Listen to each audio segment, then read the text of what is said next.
আউযু বিল্লাহি মিনাশ শাইতানির রাজিম বিসমিল্লাহির রহমানির রহিম।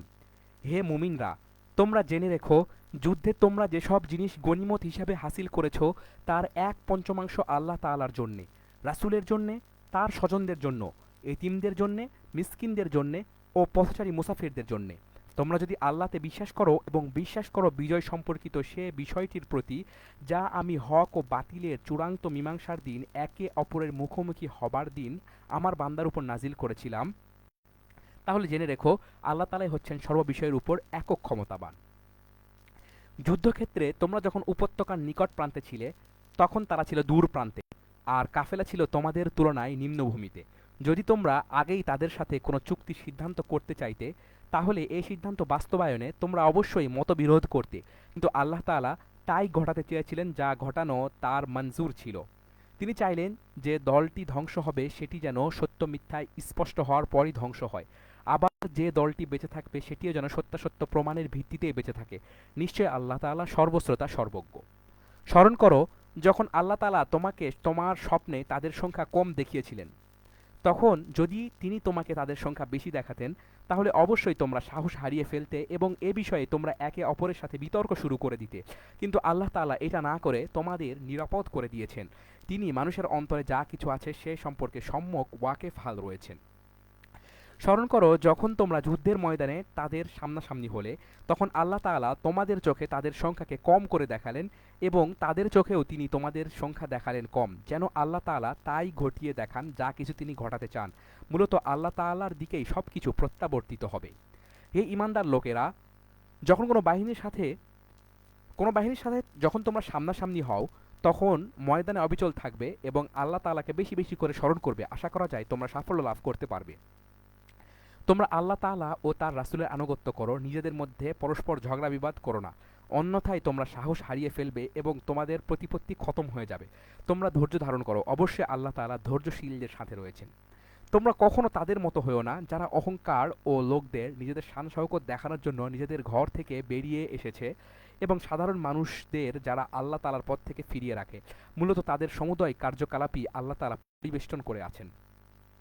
যখন শয়তান তাদের কাজগুলো তাদের সামনে খুব চাকচিক্যময় করে পেশ করেছিল এবং সে তাদের বলেছিল, আজ মানুষের মধ্যে কেউই তোমাদের উপর বিজয়ী হতে পারবে না এবং অবশ্যই আমি তোমাদের পাশে আছি। অতঃপর যখন উভয় দল সম্মুখ সমরে ঝাঁপিয়ে পড়ল, তখন সে কেটে পড়ল এবং বলল, তোমাদের সাথে আমার কোনোই সম্পর্ক নেই। আমি এমন কিছু দেখতে পাচ্ছি যা তোমরা দেখতে পাও না।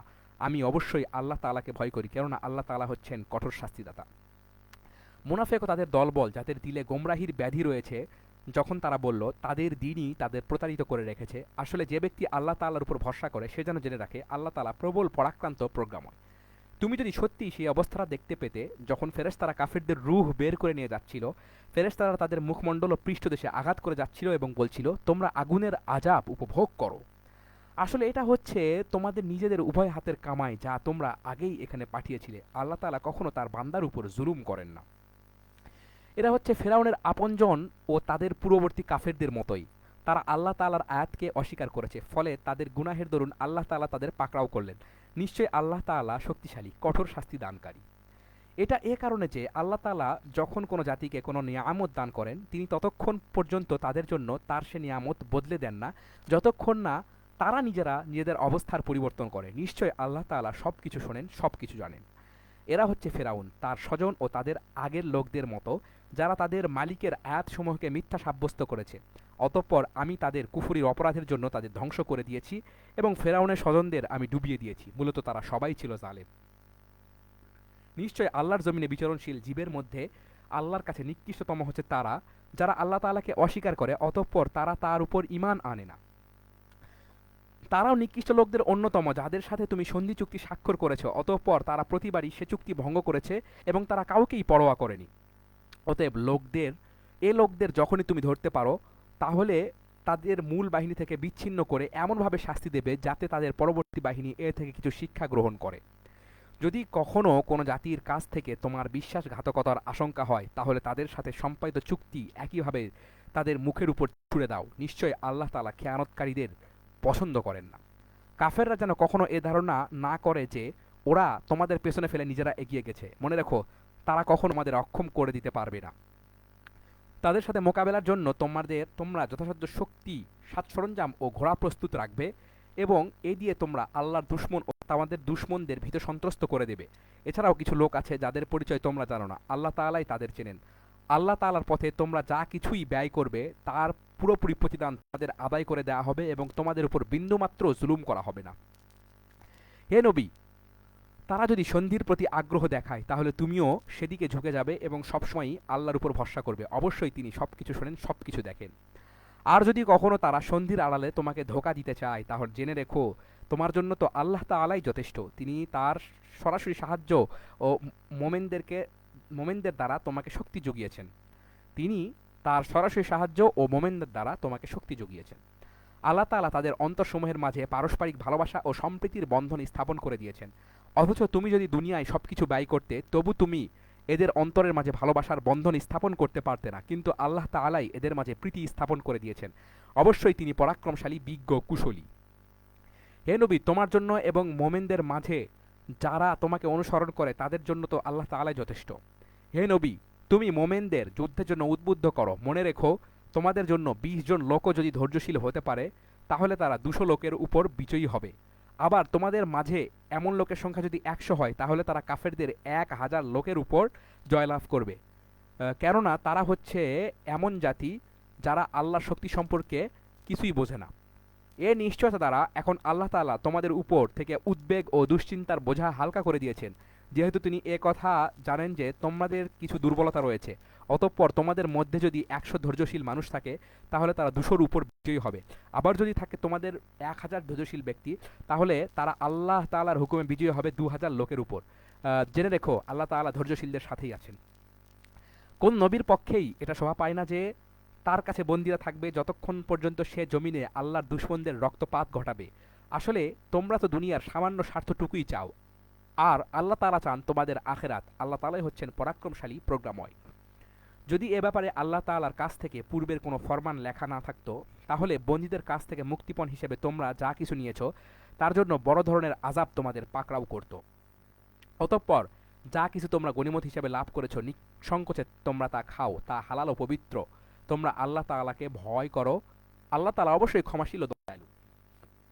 হে নবী, তোমার হাতে যেসব বন্দী রয়েছে যে তাদের তুমি বলো, আল্লাহ তাআলা যদি জানতে পান যে তোমাদের দিলে ভালো কিছু গ্রহণের যোগ্যতা আছে তাহলে তিনি তোমাদের ইমানের এমন এক কল্যাণ দান করবেন তোমাদের কাছ থেকে মুক্তিপণ হিসেবে নেওয়া হয়েছে তা তোমাদের কাছ থেকে মুক্তিপণ হিসেবে নেওয়া হয়েছে যা তার চাইতে অনেক ভালো, এবং তিনি তোমাদের গুনাহসমূহ মাফ করে দিবেন। আল্লাহ তাআলা ক্ষমাশীল, দয়াবান।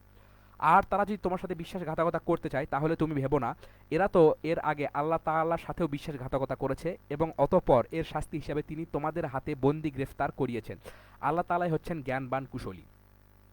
নিঃসন্দেহে যারা ঈমান এনেছে এবং ঈমানের জন্য হিজরত করেছে, নিজেদের জানমাল দিয়ে আল্লাহর পথে জিহাদ করেছে এবং যারা মুহাজিরদের আশ্রয় দিয়েছে, সাহায্য করেছে, তারা সবাই পরস্পরের বন্ধু। অপরদিকে যারা ঈমান এনেছে অথচ এখনও হিজরত করেনি, যতক্ষণ পর্যন্ত তারা হিজরত না করবে ততক্ষণ পর্যন্ত তাদের অভিভাবকত্বের দায়িত্ব তোমাদের উপর নেই।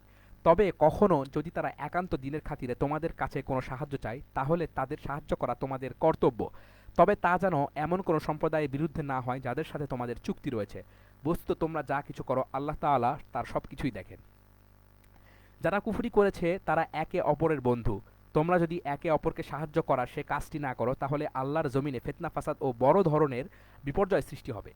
যারা ঈমান এনেছে, ঈমানের জন্যই হিজরত করেছে, আল্লাহর পথে জিহাদ করেছে এবং যারা মুহাজিরদের আশ্রয় দিয়েছে এবং তাদের সাহায্য করেছে, মূলত এরাই হচ্ছে সত্যিকারের মুমিন। এদের জন্য আল্লাহ তাআলার ক্ষমা ও উত্তম জীবিকার ব্যবস্থা রয়েছে।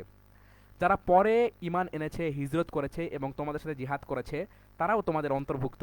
যারা আত্মীয়তার বন্ধনে একে অপরের সাথে আবদ্ধ, আল্লাহর কিতাব অনুযায়ী তারাও একে অন্যের বেশি হকদার। নিশ্চয় আল্লাহ তাআলা সব ব্যাপারে সম্যক ওয়াকেফাল। সূরা তাওবা আয়াত 129, রুকু 16। হে মুসলমানরা, মুশরিকদের সাথে তোমরা যে সন্ধি চুক্তি সম্পাদন করেছিলে আল্লাহ তাআলা ও তার রাসূলের পক্ষ থেকে তোমাদের আজ তা থেকে অব্যাহতি দেওয়া হলো। অতঃপর হে মুশরিকরা, তোমরা আরও 4 মাস পর্যন্ত এ পবিত্র ভূখণ্ডে চলাফেরা করে নাও এবং জেনে রেখো তোমরা কখনোই আল্লাহ তাআলাকে অক্ষম করে দিতে পারবে না। আল্লাহ তাআলা অবশ্যই কাফেরদের অপমানিত করবেন। মহান হজের এ দিনে দুনিয়ার মানুষের প্রতি আল্লাহ তাআলা ও তার রাসূলের ঘোষণা এই যে আল্লাহ তাআলা অবশ্যই মুশরিকদের সাথে সম্পাদিত চুক্তির বাধ্যবাধকতা থেকে মুক্ত এবং মুক্ত তার রাসূলও। হে মুশরিকরা, যদি তোমরা এখনও তাওবা করো তাহলে তা হবে তোমাদের জন্য কল্যাণকর, আর যদি তোমরা মুখ ফিরিয়ে নাও তাহলে জেনে রেখো তোমরা কখনো আল্লাহ তাআলাকে অক্ষম করে দিতে পারবে না। হে নবী, যারা কুফরি করেছে তাদের তুমি কঠোর আযাবের সুসংবাদ দাও। তবে মুশরিকদের মাঝে যেসব লোকের কথা, সেই সব লোকের কথা আলাদা যাদের সাথে তোমরা চুক্তি করেছো, অতঃপর তারা সে চুক্তি রক্ষায় এতটুকুও ত্রুটি করেনি। না তারা কখনো তোমাদের বিরুদ্ধে অন্য কাউকে সাহায্য করেছে, তাদের চুক্তি তাদের নির্দিষ্ট মেয়াদ শেষ হওয়া পর্যন্ত তোমরা মেনে চলবে। অবশ্যই আল্লাহ তাআলা তাকওয়া অবলম্বনকারীদের ভালোবাসেন। অতঃপর যখন এ নিষিদ্ধ 4 মাস অতিবাহিত হয়ে যাবে তখন মুশরিকদের তোমরা যেখানে পাবে সেখানেই তাদের হত্যা করবে, তাদের বন্দী করবে, তাদের অবরোধ করবে এবং তাদের ধরার জন্য তোমরা প্রতিটি ঘাঁটিতে বসে থাকবে। তবে এরপরও যদি তারা তওবা করে, দ্বীনের পথে ফিরে আসে এবং নামাজ প্রতিষ্ঠা করে, যাকাত আদায় করে, তাহলে তোমরা তাদের পথ ছেড়ে দাও। অবশ্যই আল্লাহ তাআলা ক্ষমাশীল, বড় দয়াময়। মুশরিকদের মধ্যে যদি কোনো ব্যক্তি তোমার কাছে আশ্রয় চায় তবে অবশ্যই তাকে তুমি আশ্রয় দেবে, যাতে করে তোমার আশ্রয় থেকে সে আল্লাহ তাআলার বাণী শুনতে পায়। অতঃপর তুমি তাকে তার নিরাপদ জায়গায় পৌঁছে দেবে। এটা এজন্যই যে এরা আসলেই এমন এক সম্প্রদায়ের লোক যারা সত্যের কিছুই জানে না। আল্লাহ তাআলা ও তার রাসূলের সাথে মুশরিকদের এ চুক্তি কিভাবে বহাল থাকবে? তবে যাদের সাথে মসজিদুল হারামের পাশে বসে তোমরা চুক্তি সম্পাদন করেছিলে তাদের কথা আলাদা। যতক্ষণ পর্যন্ত তারা তোমাদের সাথে সম্পাদিত এই চুক্তির উপর বহাল থাকবে ততক্ষণ পর্যন্ত তোমরাও তাদের সাথে সম্পাদিত চুক্তিতে বহাল থেকো। অবশ্যই আল্লাহ তাআলা তাকওয়া অবলম্বনকারীদের ভালোবাসেন। কিভাবে তোমরা তাদের উপর বিশ্বাস করবে? এরা যদি কখনো তোমাদের উপর জয়লাভ করে তাহলে তারা যেমনি আত্মীয়তার তোয়াক্কা করবে না, তেমনি চুক্তির মর্যাদাও তারা দেবে না। তারা শুধু মুখ দিয়েই তোমাদের খুশি রাখার চেষ্টা করে, কিন্তু তাদের অন্তরগুলো সেসব কথা মেনে নেয় না। মূলত এদের অধিকাংশ ব্যক্তি হচ্ছে ফাসিক। এরা আল্লাহ তাআলার আয়াতসমূহকে সামান্য মূল্যের বিনিময়ে বিক্রি করে দিয়েছে এবং মানুষকে তার পথ থেকে দূরে রেখেছে। নিশ্চয়ই এটা খুব জঘন্য কাজ যা তারা করেছিল। ইমানদার লোকের ব্যাপারে এরা যেমন আত্মীয়তার ধার ধারে না, তেমনি কোনো অঙ্গীকারের মর্যাদাও এরা রক্ষা করে না। মূলত এরা হচ্ছে সীমা লঙ্ঘনকারী। যদি তারা তাওবা করে, নামাজ প্রতিষ্ঠা করে, যাকাত আদায় করে, তাহলে তারা হবে তোমাদেরই দিনী ভাই। আমি সেসব মানুষের কাছে আমার আয়াতসমূহ স্পষ্ট করে বর্ণনা করি যারা সত্য মিথ্যা বুঝতে পারে। তারা যদি তাদের প্রতিশ্রুতি দেওয়ার পরও তাদের চুক্তি ভঙ্গ করে এবং তোমাদের দিন সম্পর্কে বিদ্রূপ করে, তাহলে তোমরা কাফের সর্দারদের বিরুদ্ধে যুদ্ধ ঘোষণা করো, কেননা তাদের জন্য তখন আর কোনো চুক্তিই বহাল নেই। আশা করা যায় তারা এসব কাজ থেকে বিরত থাকবে। তোমরা কি এমন একটি দলের বিরুদ্ধে যুদ্ধ করবে না যারা বারবার নিজেদের অঙ্গীকার ভঙ্গ করেছে, যারা রাসূলকে তার দেশ থেকে বের করার সংকল্প করেছে এবং তারাই প্রথম তোমাদের উপর হামলা শুরু করেছে? তোমরা কি তাদের ভয় করো? অথচ যদি তোমরা মোমেন হও তাহলে তোমাদের উচিত আল্লাহ তাআলাকেই বেশি ভয় করা। তোমরা তাদের সাথে লড়াই করো, আল্লাহ তাআলা তোমাদের হাত দিয়েই ওদের শাস্তি দেবেন। তিনি তাদের অপমানিত করবেন, তাদের উপর বিজয় দিয়ে তিনি তোমাদের সাহায্য করবেন এবং তিনি মোমেন সম্প্রদায়ের অন্তরগুলোকেও নিরাময় করে দেবেন। তিনি এর দ্বারা তাদের দিলের ক্ষোভ বিদূরিত করে দিবেন। আল্লাহ তাআলা যাকে চাইবেন তার প্রতি ক্ষমা পরবশ হবেন। আল্লাহ তাআলা সুবিজ্ঞ কৌশলী। তোমরা কি মনে করে নিয়েছো যে তোমাদের এমনি ছেড়ে দেওয়া হবে? অথচ এখনও আল্লাহ তাআলা পরখ করে নেননি যে তোমাদের মাঝে কারা আল্লাহর পথে জিহাদ করেছে, এবং আল্লাহ তাআলা তার রাসূল ও মোমেনদের ছাড়া অন্য কাউকে কখনো বন্ধু হিসেবে গ্রহণ করেনি। বস্তুত তোমরা যা কিছু করো আল্লাহ তাআলা সে সম্পর্কে সম্যক অবগত রয়েছেন। মুশরিকদের জন্য এটা মানায় না যে তারা আল্লাহ তাআলার মসজিদ আবাদ করবে। তারা তো নিজেরাই নিজেদের উপর কুফরি সাক্ষ্য দিচ্ছে। মূলত এরা হচ্ছে সেসব লোক যাদের যাবতীয় কর্মকাণ্ড বরবাদ হয়ে গেছে এবং চিরকাল এরা দোজখের আগুনেই কাটাবে। আল্লাহ তাআলার ঘর মসজিদ তো আবাদ করবে তারা যারা আল্লাহ তাআলা ও পরকালের উপর ঈমান আনে, নামাজ প্রতিষ্ঠা করে, যাকাত আদায় করে, আর আল্লাহ তাআলা ছাড়া যারা কাউকে ভয় করে না। আশা করা যায় এরা হেদায়েতপ্রাপ্ত মানুষের অন্তর্ভুক্ত হবে। তোমরা কি হাজীদের পানি পান করানো ও কাবাঘর আবাদ করাকে সে ব্যক্তির কাজের সমপর্যায়ের মনে করো যে ব্যক্তি আল্লাহ তাআলার উপর ঈমান এনেছে, পরকালের উপর ঈমান এনেছে এবং আল্লাহ তাআলার রাস্তায় জিহাদ করেছে? এরা কখনো আল্লাহর কাছে সমান নয়। আল্লাহ তাআলা কখনো জালেমদের সঠিক পথ দেখান না। যারা আল্লাহ তাআলার উপর ঈমান এনেছে, তার জন্য হিজরত করেছে এবং আল্লাহ তাআলার পথে তাদের জানমাল দিয়ে জিহাদ করেছে, তাদের মর্যাদা আল্লাহ তাআলার কাছে সবার চাইতে বড় এবং এ ধরনের লোকেরাই সফল কাম হবে। তাদের রব তাদের জন্য নিজের পক্ষ থেকে দয়া, সন্তুষ্টি ও এমন এক সুরম্য জান্নাতের সুসংবাদ দিচ্ছেন যেখানে তাদের জন্য চিরস্থায়ী নিয়ামতের সামগ্রীসমূহ মজুদ রয়েছে। সেখানে তারা চিরদিন থাকবে। অবশ্যই আল্লাহ তাআলার কাছে মোমেনদের জন্য মহা পুরস্কার সংরক্ষিত রয়েছে। হে ঈমানদার ব্যক্তিরা, যদি তোমাদের পিতা ও ভাইয়েরা কখনো ঈমানের উপর কুফরিকে প্রাধান্য দিতে বেশি ভালোবাসে, তাহলে তোমরা এমন লোকদের কখনো বন্ধুরূপে গ্রহণ করো না। তোমাদের মধ্যে যারা এদের বন্ধু হিসেবে গ্রহণ করে তারা সুস্পষ্ট জালেম। হে নবী, তুমি বলো, যদি তোমাদের পিতা, তোমাদের সন্তানাদি, তোমাদের ভাই, তোমাদের পরিবার পরিজন, তোমাদের বংশগোত্র এবং তোমাদের ধন সম্পদ যা তোমরা অর্জন করেছ এবং ব্যবসা বাণিজ্য যা লোকসান হয়ে যাবে বলে তোমরা ভয় করো, তোমাদের বাড়িঘর সমূহ যা তোমরা পছন্দ করো, যদি এগুলো তোমাদের কাছে আল্লাহ তাআলা, তার রাসূল ও তার পথে জেহাদ করার চাইতে বেশি প্রিয় হয়, তাহলে তোমরা আল্লাহ তাআলার পক্ষ থেকে তার আযাবের ঘোষণা আসা পর্যন্ত অপেক্ষা করো। জেনে রেখো, আল্লাহ তাআলা কখনো পাপী সম্প্রদায়কে হেদায়েত করেন না। আল্লাহ তাআলা তো বহু জায়গায় তোমাদের সাহায্য করেছেন, বিশেষ করে হুনাইনের দিন। সেদিন যখন তোমাদের সংখ্যাধিক্য তোমাদের উৎফুল্ল করে দিয়েছিল, অথচ সংখ্যার এ বিপুলতা তোমাদের তখন কোনো কাজে আসেনি। জমিন তার বিশালতা সত্ত্বেও সেদিন তোমাদের উপর সংকুচিত হয়ে পড়েছিল, অতঃপর তোমরা ময়দান ছেড়ে পৃষ্ঠ প্রদর্শন করে পালিয়েও গেলে। অতঃপর আল্লাহ তাআলা তার রাসূল ও মুমিনদের উপর তার প্রশান্তি নাজিল করলেন। ময়দানে তিনি এমন এক লস্কর বাহিনী পাঠালেন যাদের তোমরা দেখতে পাওনি, এবং তাদের নিয়ে তিনি কাফেরদের শাস্তি দিলেন। যারা তাদের দিয়ে তিনি কাফেরদের শাস্তি দিলেন যারা আল্লাহকে অস্বীকার করেছে, এই হচ্ছে তাদের যথাযথ পাওনা। এরপরও আল্লাহ তাআলা যাকে ইচ্ছা তাকে তাওবা করার তৌফিক দেন। আল্লাহ তাআলা ক্ষমাশীল, পরম দয়ালু। হে ঈমানদাররা, মুশরিকরা হচ্ছে চিন্তা ও আদর্শের দিক থেকে নাপাক।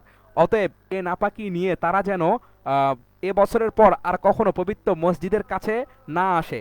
তাদের না আসার কারণে তোমরা যদি আশু দারিদ্র্যের আশঙ্কা করো, তাহলে জেনে রেখো, অচিরে আল্লাহ তাআলা চাইলে নিজ অনুগ্রহ দিয়ে তোমাদের অভাব মুক্ত করে দেবেন। অবশ্যই আল্লাহ তাআলা সর্বজ্ঞ ও কুশলী। যাদের ইতিপূর্বে কিতাব দেওয়া হয়েছে তাদের মধ্যে যারা আল্লাহ তাআলার উপর ঈমান আনা, পরকালের উপর ঈমান আনে না, আল্লাহ তাআলা ও তার রাসূল যা কিছু হারাম করেছেন তাকে হারাম বলে স্বীকার করে না, সর্বোপরি যারা সত্য দিনকে নিজেদের জীবন ব্যবস্থা হিসাবে গ্রহণ করে না, তাদের বিরুদ্ধে তোমরা লড়াই চালিয়ে যাও, যে পর্যন্ত না তারা পদানত হয়ে স্বেচ্ছায় আনুগত্যের কর হিসেবে জিজিয়া দিতে শুরু করে। ইহুদিরা বলে ওজায়ের আল্লাহর পুত্র, আবার খ্রিস্টানরা বলে মাসিহ আল্লাহর পুত্র। আসলে এসবই হচ্ছে তাদের মুখের কথা। তাদের আগে যারা কুফরি করেছে এসব কথার মাধ্যমে এরা তাদেরই অনুকরণ করেছে মাত্র। আল্লাহ তাআলা এদের ধ্বংস করুন। তাকিয়ে দেখো এদের কিভাবে আজ দাঁড়ে দাঁড়ে ঠোকর খাওয়ানো হচ্ছে। এ লোকেরা আল্লাহ তাআলাকে বাদ দিয়ে তাদের ধর্মীয় পণ্ডিত, তাদের পীর দরবেশদের মাবুদ বানিয়ে নিয়েছে এবং মাবুদ বানিয়ে রেখেছে মারিয়াম পুত্র মাসিহকেও। অথচ এক ইলাহ ছাড়া এদের অন্য কারোই বন্দী করতে আদেশ দেওয়া হয়নি। তিনি ছাড়া আর কোনো মাবুদ নেই। আর তাদের সাথে আর যাদের তার সাথে শরিক করে, তারা যাদের যাদের তার সাথে শরিক করে, মানে এই সমস্ত লোকেরা যাদের তার সাথে শরিক করে তিনি এসব থেকে অনেক পবিত্র। তারা যাদের তার সাথে শরিক করে তিনি এসব থেকে অনেক পবিত্র। এরা তাদের মুখের ফুৎকার দিয়ে আল্লাহর দিনের নূর নিভিয়ে দিতে চায়, কিন্তু আল্লাহ তাআলা তার এই নূরকে পূর্ণ করা ছাড়া অন্য কিছু চান না, যদিও কাফেরদের কাছে এটা খুবই অপ্রীতিকর মনে হয়। তিনি মহান আল্লাহ, যিনি তোমাদের কাছে সুস্পষ্ট হেদায়েত ও সঠিক জীবন বিধান সহকারে তার রাসূলকে পাঠিয়েছেন, যেন তিনি এই বিধানকে দুনিয়ার সব কয়টি বিধানের উপর বিজয়ী করে দিতে পারেন। মুশরিকরা এই বিজয়কে যত খারাপই মনে করুক না কেন। হে ঈমানদার লোকেরা, অবশ্যই আহলে কিতাবদের মাঝে এমন বহু পণ্ডিত ও ফকির দরবেশ আছে যারা অন্যায়ভাবে সাধারণ মানুষের সম্পদ ভোগ করে। এরা আল্লাহর বান্দাদের আল্লাহর পথ থেকে ফিরিয়ে রাখে। এদের মাঝে যারা সোনা রূপা পঞ্জীভূত করে রাখে এবং তা আল্লাহর পথে ব্যয় করে না, তুমি তাদের কঠিন পীড়াদায়ক আযাবের সুসংবাদ দাও। যেদিন পুঞ্জীভূত সোনারূপা জাহান্নামের আগুনে উত্তপ্ত করা হবে, অতঃপর তা দিয়ে যারা এগুলো জমা করে রেখেছিল তাদের কপালে, তাদের পাশে ও তাদের পিঠে চিহ্ন এঁকে দেওয়া হবে এবং তাদের বলা হবে, এ হচ্ছে তোমাদের সেই সম্পদ যা তোমরা নিজেদের জন্য জমা করে রেখেছিলে। অতএব যা কিছু সেদিন তোমরা জমা করেছিলে আজ তার স্বাদ গ্রহণ করো। আসমানসমূহ ও পৃথিবী সৃষ্টির দিন থেকে আল্লাহ তাআলার বিধানে মাসের সংখ্যা 12টি। এটা রয়েছে আল্লাহ তাআলার কিতাবে।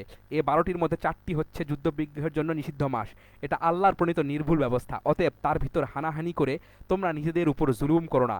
তোমরা একসাথে মিলিত হয়ে মুশরিকদের সাথে যুদ্ধ করবে, যেমনিভাবে তারাও একসাথে তোমাদের বিরুদ্ধে লড়াই করে। জেনে রেখো, যারা তাকওয়া অবলম্বন করে আল্লাহ তাআলা অবশ্যই তাদের সাথে রয়েছেন। নির্দিষ্ট মাসকে হীন স্বার্থে মুলতবি করা কিংবা তা আকপাস করা তো কুফুরির মাত্রা বৃদ্ধি করার শামিল। এর ফলে কাফেরদের গোমরাহিতে নিমজ্জিত করে দেওয়া হয়। এই লোকেরা এক বছর কোনো মাসকে প্রয়োজনে হালাল করে নেয়, আবার পরবর্তী বছর কোনো মাসকে তারা হারাম বানিয়ে নেয়, যেন এভাবে আল্লাহ তাআলা যে মাসগুলো হারাম করেছেন তার সংখ্যাও পূরণ হয়ে যায়। আবার আল্লাহ তাআলা যা হারাম করেছেন মাঝে মাঝে হালাল করে, তাও মাঝে মাঝে আচ্ছা, মানে যেন এভাবে আল্লাহ তাআলা যে মাসগুলো হারাম করেছেন তার সংখ্যাও পূরণ হয়ে যায়, আবার আল্লাহ তাআলা যা হারাম করেছেন তাও মাঝে মাঝে হালাল করে নেওয়া যায়। বস্তুত তাদের অন্যায় কাজগুলোকে এভাবেই তাদের কাছে শোভনীয় করে দেওয়া হয়েছে, আর আল্লাহ তাআলা কখনো কাফের সম্প্রদায়কে সঠিক পথের দিশা দেন না। হে ঈমানদাররা, এ কি হলো তোমাদের? যখন তোমাদের আল্লাহর তাআলার পথে কোনো অভিযানে বের হতে বলা হয়, তখন তোমরা জমিন আঁকড়ে ধরো। তোমরা কি আখিরাতের স্থায়ী কল্যাণের তুলনায় এ দুনিয়ার অস্থায়ী জীবনকে নিয়েই বেশি সন্তুষ্ট? অথচ পরকালের হিসাবের মানদণ্ডে দুনিয়ার মালসামানা নিতান্তই কম। তোমরা যদি তার পথে বের না হও তাহলে এই জন্য তিনি তোমাদের কঠিন শাস্তি দেবেন এবং তোমাদের জন্য এক জাতি দ্বারা তিনি বদল করে দেবেন। তোমরা তার কোনোই অনিষ্ট সাধন করতে পারবে না। আল্লাহ তাআলা সবকিছুর উপর ক্ষমতাবান। হে মুমিনরা, তোমরা যদি তাকে সাহায্য না করো তাহলে আল্লাহ তাআলাই তাকে সাহায্য করবেন। আল্লাহ তাআলা তাকে সাহায্য করেছিলেন যখন কাফেররা তাকে তার ভিটে বাড়ি থেকে বের করে দিয়েছিল, বিশেষ করে যখন সে ছিল মাত্র দুজনের মধ্যে একজন, তাও আবার তারা দুজন ছিল অন্ধকার এক গুহার মধ্যে। সে অর্থাৎ নবী যখন তার সাথীকে বলেছিল কোনো দুশ্চিন্তা করো না, আল্লাহ তাআলা আমাদের সাথে আছেন, অতঃপর আল্লাহ তাআলা তার উপর প্রশান্তি নাজিল করে তাকে সাহায্য করলেন এবং এমন বাহিনী দ্বারা তাকে শক্তি যোগালেন যাদের তোমরা দেখতে পাওনি। এবং যারা আল্লাহ তাআলাকে অমান্য করেছে তিনি তাদের যাবতীয় বক্তব্য নিচু করে দিলেন। পরিশেষে আল্লাহ তাআলার কথাই ওপরে থাকে। আল্লাহ তাআলা পরাক্রমশালী, প্রবল, প্রজ্ঞাময়। তোমরা অভিযানে বের হয়ে পড়ো, কম হোক কিংবা বেশি, রণসম্ভারে হোক, এবং জিহাদ করো আল্লাহ তাআলার পথে নিজেদের জান দিয়ে, মাল দিয়ে। এটা তোমাদের জন্য উত্তম। কত ভালো হতো যদি তোমরা বুঝতে পারতে। হে নবী, এতে যদি আশু কোনো লাভ থাকতো, হতো যদি তাদের এ সফর সহজ সুগম, তাহলে তারা অবশ্যই এ অভিযানে তোমার অনুসরণ করত, কিন্তু তাদের জন্য এ যাত্রাপথ অনেক দীর্ঘ ও দুর্গম ঠেকছে। তারা অচিরেই আল্লাহর নামে কসম করে বলবে, আমরা যদি সক্ষম হতাম তাহলে অবশ্যই তোমার সাথে অভিযানে বের হতাম। মিথ্যা অজুহাত পেশ করে তারা নিজেরাই নিজেদের ধ্বংস করেছে। আল্লাহ তাআলা জানেন এরা আসলেই মিথ্যাবাদী। হে নবী, আল্লাহ তাআলা তোমাকে মাফ করুন। ইমানের দাবিতে কারা সত্যবাদী আর কারা মিথ্যাবাদী এই বিষয়টা তোমার কাছে স্পষ্ট হওয়ার আগে তুমি কেন তাদের যুদ্ধে যাওয়া থেকে অব্যাহতি দিলে? যারা আল্লাহ তাআলা ও পরকালের উপর ঈমান এনেছে তারা নিজেদের মাল ও জীবন দিয়ে আল্লাহর পথে জিহাদে অবতীর্ণ না হওয়ার জন্য তোমার কাছ থেকে অব্যাহতি চাইতে আসবে না। আল্লাহ তাআলা অবশ্যই সেসব লোককে জানেন যারা তাকওয়া অবলম্বন করে। যুদ্ধে না যাওয়ার জন্য তোমার কাছে অব্যাহতি চাইতে তো আসবে তারা যারা আল্লাহ তাআলা ও পরকালের উপর ঈমান রাখে না, তাদের মন সংশয়যুক্ত, আর তারা নিজেরাও সংশয় দোদুল্যমান থাকে। যদি এরা তোমার সাথে বের হতেই চাইতো তাহলে তারা সেজন্য প্রস্তুতি নিত, কিন্তু ওদের এ যাত্রাটা আল্লাহ তাআলার মনোপুত হয়নি, তাই তিনি তাদের এ থেকে বিরত রাখলেন। তাদের যেন বলে দেওয়া হলো, যারা পেছনে বসে আছে তোমরাও তাদের সাথে বসে থাকো। ওরা তোমাদের মাঝে বের হলে তা তোমাদের মধ্যে বিভ্রান্তি শুধু বাড়িয়ে দিত এবং তোমাদের সমাজে নানা রকম অশান্তি সৃষ্টি করার জন্য এদিক সেদিক ছোড়াছুড়ি করত। তাছাড়া তোমাদের মধ্যেও তো তাদের কথা আগ্রহের সাথে শোনার মতো গুপ্তচর কিংবা দুর্বল ইমানের লোক আছে। আল্লাহ তাআলা এসব জালিমদের অবস্থা সম্পর্কে সম্যক অবগত রয়েছেন। এরা এর আগেও তোমাদের মাঝে বিশৃঙ্খলা সৃষ্টি করতে চেয়েছিল এবং তোমার পরিকল্পনাগুলো পাল্টে দেওয়ার চক্রান্ত করেছিল। শেষ পর্যন্ত ন্যায় ও ইনসাফ তাদের কাছে এসে হাজির হলো এবং আল্লাহ তাআলার ফয়সালায় চূড়ান্তভাবে বিজয়ী হলো, যদিও তারা এই বিজয়কে পছন্দ করে না। তাদের ভিতর এমন কিছু মানুষও আছে যারা বলে, হে নবী, যুদ্ধে যাওয়া থেকে তুমি আমাকে অব্যাহতি দাও এবং আমাকে তুমি কোনো লাভের মুসিবতে ফেলো না। জেনে রেখো এরা তো আগে থেকেই নানা মুসিবতে পড়ে আছে, আর জাহান্নাম তো কাফেরদের বড় মুসিবতের মতোই ঘিরে রেখেছে। তোমাকে যদি কখনো কোনো কল্যাণ স্পর্শ করে তাহলে এতে তাদের দুঃখ হয়, আবার তোমার কোনো বিপদ ঘটলে তারা বলে, হ্যাঁ আমরা জানতাম, তাই আমরা আগেই আমাদের পথ অবলম্বন করে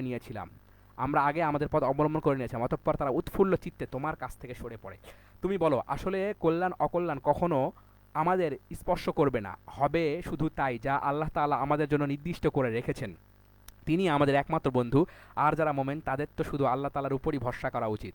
আমাদের ব্যাপারে তোমরা কি বিজয় ও শাহাদত এ দুটো কল্যাণের যে কোনো একটির অপেক্ষা করছো?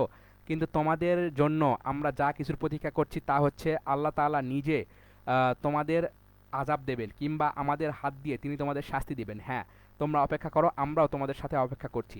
হে নবী, তুমি এ ধরনের লোকদের বলো, ধন সম্পদ আগ্রহ সহকারে খরচ করো কিংবা অনিচ্ছায় খরচ করো, কোনো অবস্থায় তা তোমাদের কাছ থেকে কবুল করা হবে না। তোমরা অবশ্যই একটি নাফরমান জাতি। তাদের এ অর্থ সম্পদ কবুল না হওয়াকে এছাড়া আর কোনো কিছুই বাধা দেয়নি যে তারা স্বয়ং আল্লাহ তাআলা ও তার রাসূলকে অমান্য করেছে। তারা নামাজের জন্য আসে ঠিকই, কিন্তু তারা থাকে একান্ত অলস, আর তারা অর্থ ব্যয় করে ঠিকই, কিন্তু তা করে একান্ত অনিচ্ছার সাথে। সুতরাং হে নবী, ওদের মাল সম্পদ ও সন্তান সন্ততি যেন কখনো আশ্চর্যান্বিত তোমাকে না করে। আল্লাহ তাআলা এসব কিছু দিয়ে তাদের এ দুনিয়ার জীবনে আযাব দিতে চান, আর যখন তাদের জান বের হয়ে যাবে তখন তারা কাফের অবস্থায় থাকবে। এরা আল্লাহ তাআলার নামে কসম করে বলে, নিঃসন্দেহে এরা তোমাদের দলের লোক। আসলে এরা কখনোই তোমাদের লোক নয়, এরা হচ্ছে সত্যি একটি ভীত সন্ত্রস্ত জাতি। তারা যদি এতটুকু আশ্রয়স্থল কোথাও পেয়ে যায় কিংবা পায় যদি মাথা লুকাবার কোনো গিরিগুহা অথবা ঢুকে পালাবার কোনো জায়গা, তাহলে অবশ্যই তারা সেদিকে দ্রুত পালিয়ে যাবে, মনে হবে তারা রশি ছিঁড়ে পালাচ্ছে।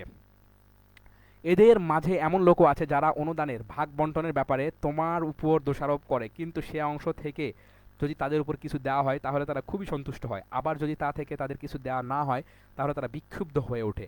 আল্লাহ তাআলা ও তার রাসূল তাদের যা দিয়েছেন যদি তারা এর উপর সন্তুষ্ট হতো, তারা যদি বলতো, আল্লাহ তার রাসূল তাদের যা দিয়েছেন যদি তারা এর উপর সন্তুষ্ট হতো, তারা যদি বলতো আল্লাহ তাআলা আমাদের জন্য যথেষ্ট, অচিরেই আল্লাহ তাআলা তার অনন্ত ভাণ্ডার থেকে আমাদের দান করবেন এবং তার রাসূলও আমাদের দান করবেন, অবশ্যই আমরা আল্লাহ সন্তুষ্টের দিকে তাকিয়ে আছি। সাদকা হচ্ছে ফকির মেসকিনদের জন্য, এর ব্যবস্থাপনার উপর নিয়োজিত কর্মচারীদের জন্য, যাদের অন্তঃকরণ দিনের প্রতি অনুরাগী করা প্রয়োজন তাদের জন্য, গোলামি থেকে আজাদ করার মধ্যে, ঋণগ্রস্ত ব্যক্তিদের ঋণ মুক্তির মধ্যে, আল্লাহ তাআলার পথে ও মুসাফিরদের জন্য। এ সৎকার অর্থ ব্যয় করা হবে, মানে এখানে জিহাদের কথা বলা হচ্ছে। এটা আল্লাহ তাআলার নির্ধারিত ফরজ, আল্লাহ তাআলা বিজ্ঞ কুশলী। তাদের মধ্যে এমন কিছু লোকও আছে যারা নবীকে কষ্ট দেয়। তারা বলে, এ ব্যক্তি কান কথায় বিশ্বাস করে, হে নবী তুমি বলো তার কান তাই শোনে যা তোমাদের জন্য কল্যাণকর, সে আল্লাহ তাআলাতে বিশ্বাস করে, মোমেনদের উপর বিশ্বাস রাখে। তোমাদের মধ্যে যারা ঈমান আনে সে তাদের জন্য আল্লাহ তাআলার রহমত। তারা আল্লাহর রাসূলকে কষ্ট দেয়, তাদের জন্য কঠোর, যারা আল্লাহর রাসূলকে কষ্ট দেয় তাদের জন্য কঠোর শাস্তির ব্যবস্থা রয়েছে। এরা তোমাদের খুশি করার জন্য আল্লাহ তাআলার নামে শপথ করে, অথচ এরা যদি মোমেন হতো তাহলে এরা বুঝতো যে তাদের খুশি করার জন্য আল্লাহ তাআলা ও তার রাসূলের অধিকারী বেশি। এরা কি একথা জানে না যদি কোনো ব্যক্তি আল্লাহ তাআলা ও তার রাসূলের বিদ্রোহ করে তার জন্য রয়েছে জাহান্নামের আগুন, সেখানে সে চিরকাল থাকবে, আর তা হবে তার জন্য চরম লাঞ্ছনা। মুনাফিকরা আশঙ্কা করে তোমাদের উপর এমন কোন সূরা নাজিল হয়ে পড়ে কিনা যা সেসব কিছু ফাঁস করে দিবে যা তাদের মনের ভিতর লুকিয়ে আছে। হে নবী তুমি বলো, হ্যাঁ তোমরা বিদ্রূপ করে নাও, অবশ্যই আল্লাহ তাআলা এমন সব কিছু ফাঁস করে দিবেন যার তোমরা আশঙ্কা করছো। তুমি যদি তাদের জিজ্ঞেস করো তারা অবশ্যই বলবে, না আমরা তো এমনি অর্থহীন কথাবার্তা ও হাসি কৌতুক করছিলাম মাত্র। তুমি বলো, তোমরা কি আল্লাহ তাআলা তার আয়াতসমূহ তার রাসূলের সাথেই বিদ্রূপ করছিলে? হে কাফেররা, তোমরা দোষ ছাড়ানোর চেষ্টা করো না। একবার তোমাদের ঈমান আনার পর তোমরা পুনরায় কাফের হয়ে গিয়েছিলে। আমি যদি তোমাদের এক দলকে ঈমানের কারণে ক্ষমা করে দিতে পারি তাহলে আরেক দলকে কুফরির জন্য কঠোর শাস্তিও দিতে পারি, কারণ এরা ছিল জঘন্য অপরাধী। মুনাফিক পুরুষ ও মুনাফিক নারী এরা একে অপরের লোক, তারা উভয়ই মানুষদের অসৎ কাজের আদেশ দেয় এবং সৎ কাজ থেকে বিরত রাখে এবং আল্লাহ তাআলার পথে খরচ করার ব্যাপারে উভয়েই নিজেদের হাত বন্ধ করে রাখে। তারা যেমনি এ দুনিয়ায় আল্লাহ তাআলাকে ভুলে গেছে, আল্লাহ তাআলা তেমনি আখিরাতে তাদেরকে ভুলে যাবেন, তিনিও তেমনি আখিরাতে তাদের ভুলে যাবেন। নিঃসন্দেহে মুনাফিকরা সবাই পাপিষ্ঠ। আল্লাহ তাআলা মুনাফিক পুরুষ, মুনাফিক নারী এবং কাফেরদের জাহান্নামে ভয়াবহ আগুনের প্রতিশ্রুতি দিয়েছেন, যেখানে তারা চিরকাল জ্বলতে থাকবে। এই আগুনই হবে তাদের জন্য যথেষ্ট। তাদের উপর আল্লাহর গজব নাজিল হোক, তাদের জন্য রয়েছে চিরস্থায়ী আযাব। তোমরা তাদেরই মতো যারা তোমাদের আগে এখানে প্রতিষ্ঠিত ছিল, তারা শক্তিতে ছিল তোমাদের চাইতে প্রবল, ধন সম্পদ সন্তান সন্ততি তোমাদের চাইতে ছিল বেশি। দুনিয়ার যে ভোগবিলাস তাদের ভাগে ছিল তারা তা ভোগ তারা ভোগ করে গেছে, অতঃপর তোমাদের ভাগে যা ছিল তোমরাও তা ভোগ করছো। যেমনি করে তোমাদের আগের লোকেরা তাদের যে পরিমাণ ভোগ করার ছিল তা শেষ করে গেছে। তারা যেমন অনর্থক কাজ করত তোমরাও তেমনি অনর্থক কাজ করছো। এরা হচ্ছে সেসব লোক দুনিয়া ও আখিরাতে যাদের কর্মফল বিনষ্ট হয়ে গেছে, আর এরাই হচ্ছে নিদারুণভাবে ক্ষতিগ্রস্ত। এদের কাছে কি আগের লোকদের খবর পৌঁছেনি নুহের জাতির, আদ জাতির, সামুদ জাতির কীর্তিকলাপ, ইব্রাহিম ও মাদিয়ানবাসী নবী ও সে বিধ্বস্ত জনবসতির কথা? এদের কাছে তাদের রাসূলরা আল্লাহ তাআলা সুস্পষ্ট আয়াত নিয়ে এসেছিল। নবী না পাঠিয়ে কাউকে আযাব দেওয়ার অবিচার তো আল্লাহ তাআলা তাদের উপর কখনো করতে পারেন না। বস্তুত তারা নিজেরাই নিজেদের উপর জুলুম করেছে। অপরদিকে মোমেন পুরুষ ও মোমেন নারীরা একে অপরের বন্ধু। এরা মানুষদের ন্যায় কাজের আদেশ দেয়, অন্যায় কাজ থেকে বিরত রাখে। তারা নামাজ প্রতিষ্ঠা করে, জাকাত আদায় করে, সব কাজে আল্লাহ তাআলা ও তার রাসূলদের অনুসরণ করে। এরাই হচ্ছে সেসব মানুষ যাদের উপর আল্লাহ তাআলা অচিরেই দয়া করবেন। অবশ্যই আল্লাহ তাআলা পরাক্রমশালী, কুশলী। এ ধরনের মোমেন পুরুষ ও মোমেন নারীদের আল্লাহ তাআলা এমন এক সুরম্য জান্নাতে প্রতিশ্রুতি দিয়েছেন যার তলদেশ দিয়ে ঝর্ণাধারা প্রবাহমান থাকবে। সেখানে তারা চিরদিন অবস্থান করবে। জান্নাতে তাদের জন্য সুন্দর সুন্দর বাসস্থানের ব্যবস্থা থাকবে। সেদিনের সবচাইতে বড় নিয়ামত হবে আল্লাহ তাআলার পক্ষ থেকে সন্তুষ্টি। এটাই হবে সবচেয়ে বড় সাফল্য। হে নবী, কাফের ও মুনাফিকদের বিরুদ্ধে জিহাদ করো, ওদের উপর কঠোরতা অবলম্বন করো। এদের আবাসস্থল হবে জাহান্নাম। জাহান্নাম কতই না নিকৃষ্ট স্থান। এরা আল্লাহর নামে কসম করে বলে কুফরি শব্দ এরা আল্লাহর নামে কসম করে বলে, কুফরি শব্দ এরা বলেনি। হ্যাঁ, কুফরি শব্দ এরা অবশ্যই বলেছে এবং তাদের ইসলাম গ্রহণের পরই তারা কুফরি করেছে। এরা এমন এক কাজের সংকল্প করেছিল যা তারা কখনও করতে পারেনি।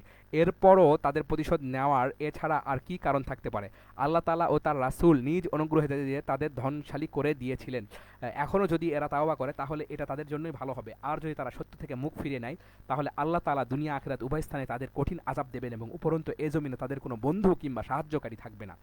ওদের মধ্যে এমন কিছু লোকও আছে যারা আল্লাহ তাআলার সাথে ওয়াদা করেছিল, যদি তিনি নিজ অনুগ্রহে আমাদের সম্পদ দান করেন তাহলে আমরা অবশ্যই আল্লাহর পথে দান করব এবং অবশ্যই আমরা নেক লোকদের অন্তর্ভুক্ত হয়ে যাব।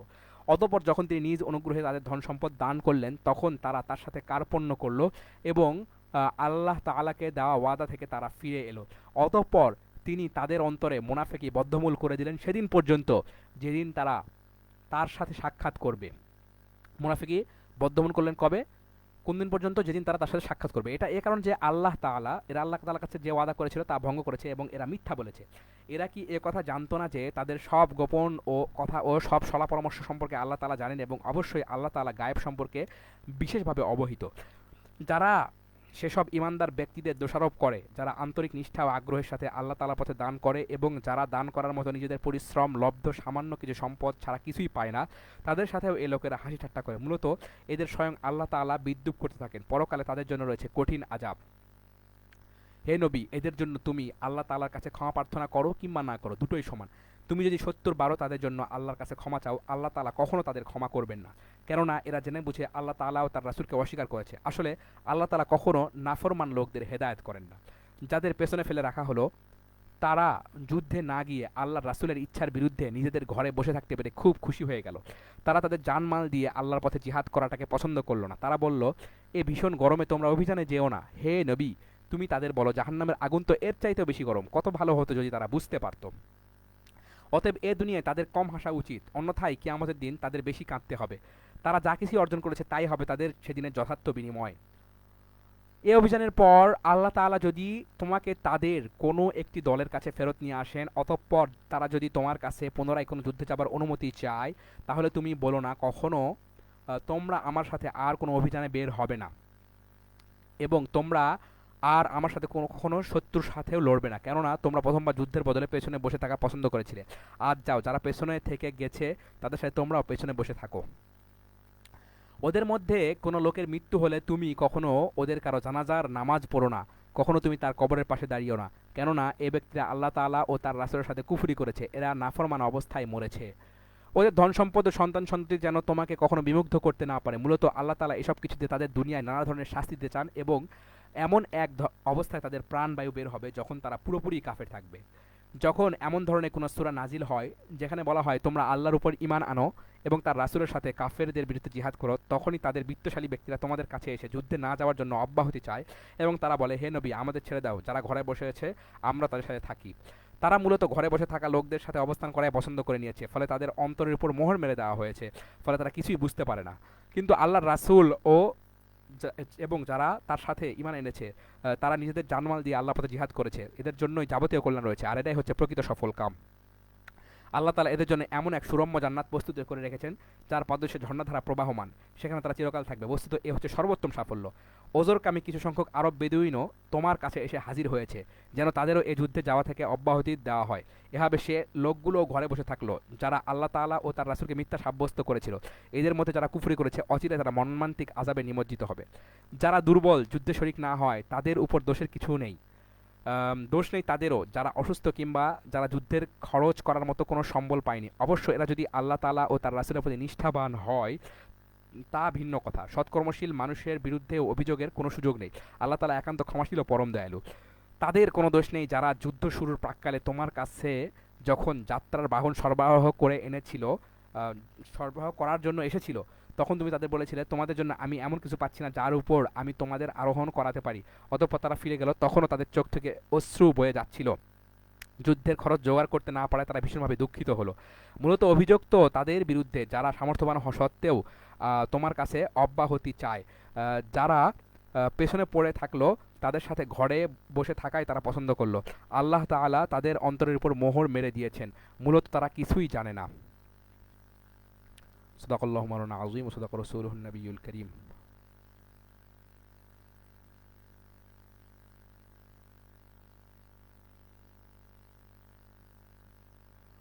সাল্লাল্লাহু আলাইহি ওয়াসাল্লাম।